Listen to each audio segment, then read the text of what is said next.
ನಮಸ್ಕಾರ, KCN ನ್ಯೂಸ್ಗೆ ಸ್ವಾಗತ. ಮೊದಲಿಗೆ ನ್ಯೂಸ್ ಹೆಡ್ಲೈನ್ಸ್.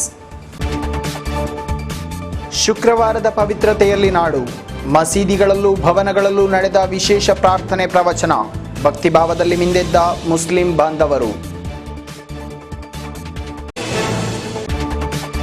ರಾಜ್ಯದಲ್ಲಿ ಶೀಘ್ರ ಲಭಿಸಲಿದೆ ಉಚಿತ ವೈಫೈ ಸಂಪರ್ಕ.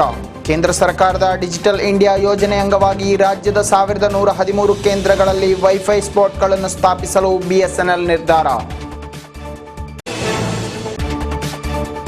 ಫಹದ್ ಹತ್ಯಾ ಪ್ರಕರಣ, ಕೃತ್ಯಕ್ಕೆ ಬಳಸಿದ ಚಾಕು ಪತ್ತೆ.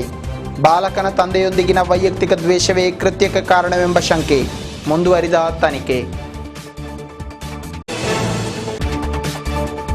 ಉಪ್ಪಳ ಸರ್ಕಾರಿ ಪ್ರೌಢಶಾಲೆಯ ಕನ್ನಡ ಉಪನ್ಯಾಸಕ ಶಶಿರಾಜ ನೀಲಂಗಳ ಅವರಿಗೆ PhD ಪದವಿ, ಕಣ್ಣೂರು ವಿಶ್ವವಿದ್ಯಾನಿಲಯದಿಂದ ಡಾಕ್ಟರೇಟ್ ಬಿರುದು ಸಲ್ಲಿಕೆ.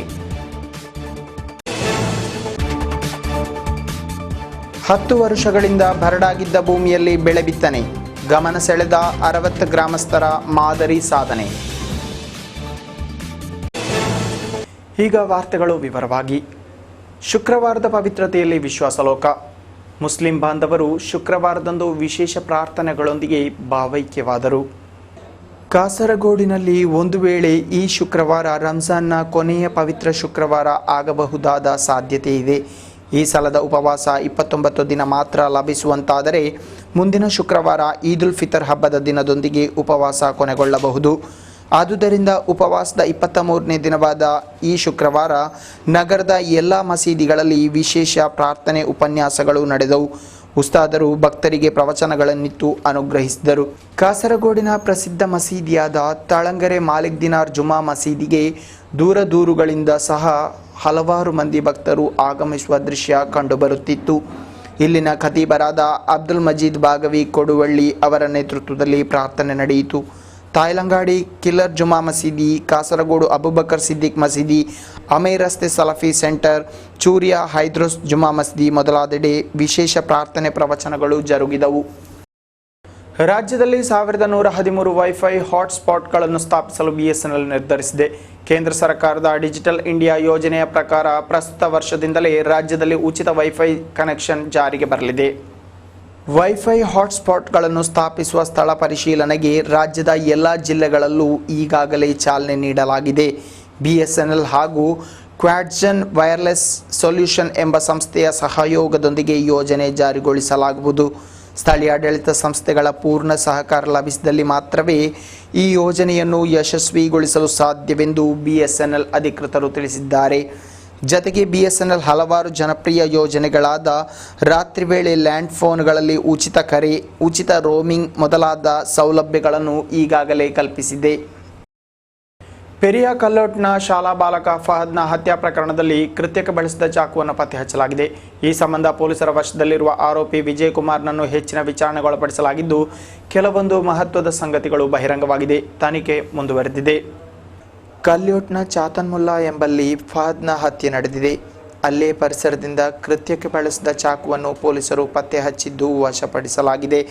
ಆರೋಪಿ ವಿಜಯ್ ಕುಮಾರ್ನನ್ನು ಇದೀಗ ಪೊಲೀಸರು ತೀವ್ರ ವಿಚಾರಣೆಗೆ ಗುರಿಪಡಿಸಿದ್ದು, ಬಾಲಕನ ತಂದೆಯೊಂದಿಗಿನ ದ್ವೇಷವೇ ಕೃತ್ಯ ಎಸಗಲು ಕಾರಣವೆಂದು ತಿಳಿದು ಬಂದಿದೆ.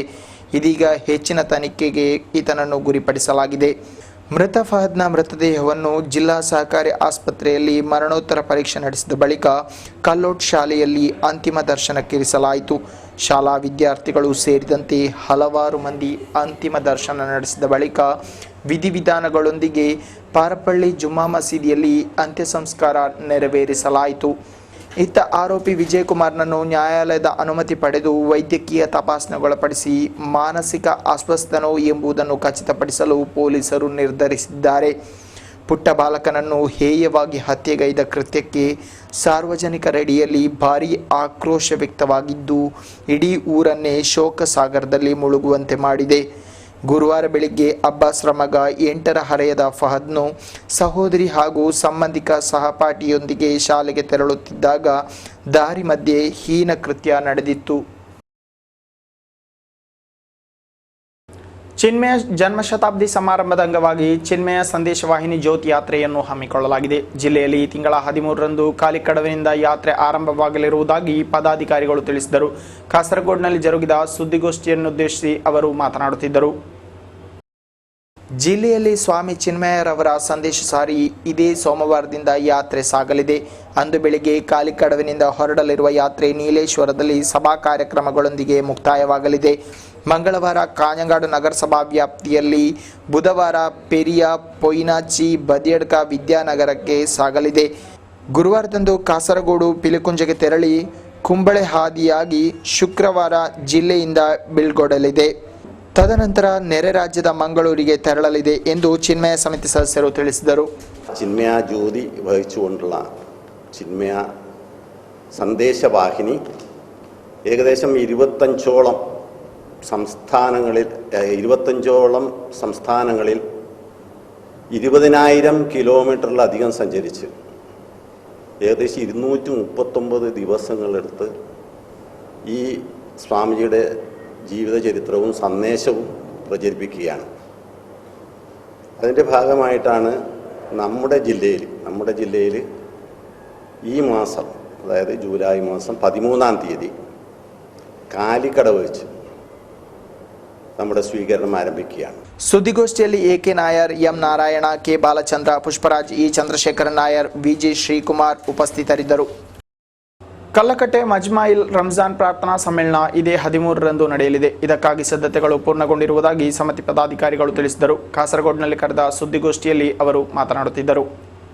ವಿಶ್ವಾಸಿಗಳು ಲೈಲತುಮ್ಮ ಕದರಿನ ಪುಣ್ಯ ಬಯಸುವ ಪುಣ್ಯ ರಂಜಾನ್ನ 27ನೇ ದಿನದಂದು ಜಿಲ್ಲೆಯಲ್ಲಿ ವಿವಿಧ ಪ್ರಾರ್ಥನಾ ಸಮ್ಮೇಳನ ಜರುಗಲಿದೆ. ಕಲ್ಲಕಟ್ಟ ಮಜ್ಮಾಯಿಲ್ನಲ್ಲೂ ರಂಜಾನ್ ಪ್ರಾರ್ಥನಾ ಸಮ್ಮೇಳನ ಜರುಗಲಿದೆ. ಇದಕ್ಕಾಗಿ ಸಿದ್ಧತಾ ಕಾರ್ಯಗಳು ಪೂರ್ಣಗೊಂಡಿದೆ. ಸೋಮವಾರ ಬೆಳಿಗ್ಗೆ ಸಮ್ಮೇಳನ ಆರಂಭವಾಗಲಿದ್ದು, ಅಂದು ಸ್ವಾಗತ ಸಂಘದ ಅಧ್ಯಕ್ಷ BS ಅಬ್ದುಲ್ಲಾ ಕುಂಞೆ ಫೈಜಿ ಅವರು ಧ್ವಜಾರೋಹಣಗೈಯಲಿದ್ದಾರೆ. ಬಳಿಕ SYSನ ಜಿಲ್ಲಾಧ್ಯಕ್ಷ ಪಳ್ಳಂಗೋಡು ಅಬ್ದುಲ್ ಖಾದರ್ ಮದನಿಯವರ ಅಧ್ಯಕ್ಷತೆಯಲ್ಲಿ ನಡೆಯುವ ಸಮ್ಮೇಳನವನ್ನು ಕೊಡಗಿನ ಸೈಯದ್ ಶರಫುದ್ದೀನ್ ಇಮಾಮಿ ಉದ್ಘಾಟಿಸಲಿದ್ದಾರೆ. ಸಮಾರಂಭದಲ್ಲಿ ಮುನಿರುಲ್ ಅಹದುಲ್ ತಂಗಳ್, ಯಾಸಿನ್ ಮುತ್ತುಕೋಯ ತಂಗಳ್ ಸಹಿತ ಪ್ರಮುಖರು ಭಾಗವಹಿಸುವರೆಂದು ಪದಾಧಿಕಾರಿಗಳು ತಿಳಿಸಿದರು. 13-ാം തീയതി തിങ്കളാഴ്ച രാവിലെ അത് ഈ ജില്ലയിൽ തന്നെ നടക്കുന്ന ഏറ്റവും വിപുലമായ പ്രാർത്ഥനാ സമ്മേളനമാണ്. അതിനുള്ള ഒരുക്കങ്ങളൊക്കെ ഏകദേശം പൂർത്തിയായി. രാവിലെ 9 മണിക്ക് സ്വാഗത സംഘ ചെയർമാൻ BS അബ്ദുല്ലാ കുഞ്ഞി ഫൈസി പതാക ഉയർത്തുന്നതോടെ പരിപാടികൾക്ക് തുടക്കമാകും. തുടർന്ന് പ്രവർത്തക സംഗമം, വൈകുന്നേരം 5 മണിക്ക് ബുറുദ ആത്മീയ മജ്ലിസ് തുടങ്ങിയവ നടക്കും. SYS ജില്ലാ പ്രസിഡന്റ് പള്ളക്കോട് അബ്ദുൽ ഖാദർ മദനിയുടെ അധ്യക്ഷതയിൽ സയ്യിദ് ഷറഫുദ്ദീൻ ഇമാമി തങ്ങൾ കൊടക് പരിപാടി ഉദ്ഘാടനം ചെയ്യും. ಸುದ್ದಿಗೋಷ್ಠಿಯಲ್ಲಿ ಮಜ್ಮಾಯಿಲ್ ಅಧ್ಯಕ್ಷ ಸೈಯದ್ ಮೊಹಮ್ಮದ್ ಇಬ್ರಾಹಿಂ ಪೂಕುಂಜಿ ತಂಗಳ್, ಸ್ವಾಗತ ಸಂಘದ ಅಧ್ಯಕ್ಷ VS ಅಬ್ದುಲ್ಲಾ ಕುಂಞಿ ಫೈಜಿ, ಅಬ್ದುಲ್ ಹಮೀದ್ ಮದನಿ ಬೀಜನ್ ತಡ್ಕ, ಮುನೀರ್ ಸಹದಿ ನೆಲ್ಲುಕುನ್ನು, ಅಬುಬಕರ್ ಹಾಜಿ ಬೇವಿಂಜ, ಅಬ್ದುಲ್ ಖಾದರ್ ಹಾಜಿ ಚೆರೂರು, ಹುಸೈನ್ ಮುಟ್ಟತೋಡಿ, ಸಲೀಂ ಕೋಪ ಮೊದಲಾದವರು ಉಪಸ್ಥಿತರಿದ್ದರು. ನೀರ್ಚಾಲ್ನಲ್ಲಿ ತಂಡಗಳ ಮಧ್ಯೆ ಘರ್ಷಣೆ ನಡೆದಿದ್ದು 10 ಮಂದಿ ವಿರುದ್ಧ ಪ್ರಕರಣ ದಾಖಲಾಗಿದೆ. ಪುವಾಳೆ ನಿವಾಸಿ ಇಶ್ಫಾಕ್, ಬಿರ್ಪಿನಾಡ್ಕ ನಿವಾಸಿಗಳಾದ ಅಬ್ದುಲ್ ಅಜೀಜ್, ಸಾದಿಕ್, ಅಶ್ರಫ್ ಸೇರಿದಂತೆ ಈ ತಂಡಗಳ 10 ಮಂದಿ ವಿರುದ್ಧ ಕೇಸು ದಾಖಲಾಗಿದೆ. ನೀರ್ಚಾಲು ಮೇಲ್ನಪೇಟೆಯಲ್ಲಿ ಘಟನೆ ನಡೆದಿದೆ. ಉಪ್ಪಳ ಸರ್ಕಾರಿ ಉನ್ನತ ಪ್ರೌಢಶಾಲೆಯ ಕನ್ನಡ ಉಪನ್ಯಾಸಕ ಶಶಿರಾಜ ನೀಲಂಗಳ ಅವರಿಗೆ ಡಾಕ್ಟರೇಟ್ ಪದವಿ. ಅವರು ಸಾದರಪಡಿಸಿದ ಗಮಕ ಕಲೆ ಹಾಗೂ ಗಮಕಿ ಎಂ ರಾಘವೇಂದ್ರ ರಾಯರು ಒಂದು ಅಧ್ಯಯನ ಎಂಬ ಮಹಾಪ್ರಬಂಧಕ್ಕೆ ಕಣ್ಣೂರು ವಿಶ್ವವಿದ್ಯಾನಿಲಯವು PhD ಪದವಿಯನ್ನು ನೀಡಿದೆ. ಕಾಸರಗೋಡು ತಾಲೂಕಿನ ನೀಲಂಗಳದ ದಿವಂಗತ ಸುಬ್ರಾಯಯ್ಯ ಹಾಗೂ ಲೀಲಾವತಿ ದಂಪತಿ ಮಗನಾದ ಶಶಿರಾಜರು ಸಣ್ಣಂದಿನಿಂದಲೇ ಕಲಿಕೆಯಲ್ಲಿ ಭಾರಿ ನಿಪುಣ. ಯಾವುದೇ ವಿಷಯ ಕಲಿಕೆಯಲ್ಲೂ ಅವರಿಗೆ ಕುತೂಹಲ ಹಾಗೂ ಮತ್ತು ಅಧ್ಯಯನ ಮಾಡಬೇಕೆಂಬ ಹುಮ್ಮಸ್ಸು. ಇವರಲ್ಲಿದ್ದ ಇದೇ ಛಲಬಿಡದ ಸಾಧನೆಯು ಇಂದು ಇವರಿಗೆ ಡಾಕ್ಟರೇಟ್ ಪದವಿಯನ್ನು ಸಿಗುವಂತೆ ಮಾಡಿದೆ. ಅಗಲ್ಪಾಡಿ ಅನ್ನಪೂರ್ಣೇಶ್ವರಿ ಪ್ರೌಢಶಾಲೆಯಲ್ಲಿ ಪ್ರಾಥಮಿಕ ಶಿಕ್ಷಣವನ್ನು ಮುಗಿಸಿದ ಇವರು ಬಳಿಕ ಉನ್ನತ ವ್ಯಾಸಂಗವನ್ನು ಪುತ್ತೂರು ವಿವೇಕಾನಂದ ಕಾಲೇಜು ಹಾಗೂ ಕಾಸರಗೋಡು ಸರ್ಕಾರಿ ಕಾಲೇಜಿನಲ್ಲಿ ಮಾಡಿದರು. ತರುವಾಯ ಉಪ್ಪಳ ಸರ್ಕಾರಿ ಪ್ರೌಢಶಾಲೆಯಲ್ಲಿ ಕನ್ನಡ ಉಪನ್ಯಾಸಕರಾಗಿ ಸೇವೆಗೈಯುತ್ತಿರುವಾಗಲೇ ಗುರುಗಳಾದ ಡಾಕ್ಟರ್ ಕೆ ಸುಬ್ರಹ್ಮಣ್ಯ ಭಟ್ ರವರ ಮಾರ್ಗದರ್ಶನದಂತೆ ಗಮಕ ಕಲೆ ಹಾಗೂ ಗಮಕಿ ಎಂ ರಾಘವೇಂದ್ರ ರಾಯರು ಒಂದು ಅಧ್ಯಯನ ಎಂಬ ವಿಷಯದಲ್ಲಿ ಮಹಾಪ್ರಬಂಧ ಮಂಡಿಸಿದ್ದಾರೆ. ಇದೀಗ ಈ ಮಹಾಪ್ರಬಂಧವನ್ನು ಪುರಸ್ಕರಿಸಿ ಕಣ್ಣೂರು ವಿಶ್ವವಿದ್ಯಾನಿಲಯವು ಶಶಿರಾಜರವರ ಈ ಸಾಧನೆಗೆ PhD ಪದವಿಯನ್ನು ನೀಡಿದೆ. ಹಾಗೆ ಶಶಿರಾಜರವರು ಇನ್ನು ಡಾಕ್ಟರ್ ಶಶಿರಾಜ್ ಎಂಬ ನಾಮಾಂಕಿತದೊಂದಿಗೆ ಗುರುತಿಸಲಿದ್ದಾರೆ. ಕಳೆದ 10 ವರ್ಷಗಳಿಂದ ಬರಡಾಗಿ ಬಿದ್ದಿದ್ದ 5 ಹೆಕ್ಟೇರ್ ಭೂಮಿಯಲ್ಲಿ ಬೆಳೆ ಬಿತ್ತಿ 60 ಕೃಷಿ ಸಮಿತಿ ಮಾದರಿಯಾಯಿತು. ಜಿಲ್ಲಾ ಪಂಚಾಯತ್ ಹಾಗೂ ಪಳ್ಳಿಕೆರೆ ಕೃಷಿ ಭವನದ ಸಹಕಾರದೊಂದಿಗೆ ಬರಡು ಸ್ಥಳದಲ್ಲಿ ಬೆಳೆ ಬಿತ್ತಲಾಯಿತು. 10 ವರ್ಷಗಳಿಂದ ಬರಡಾಗಿ ಉಳಿದಿದ್ದ ಪಳ್ಳಿಕೆರೆ 60ನಲ್ಲಿರುವ 5 ಹೆಕ್ಟೇರ್ ಸ್ಥಳದಲ್ಲಿ ಜಿಲ್ಲಾ ಪಂಚಾಯತಿನ ಹಾಗೂ ಪಳ್ಳಿಕೆರೆ ಕೃಷಿ ಭವನದ ನೇತೃತ್ವದಲ್ಲಿ ಬೇಸಾಯಕ್ಕೆ ಇಳಿದದ್ದು.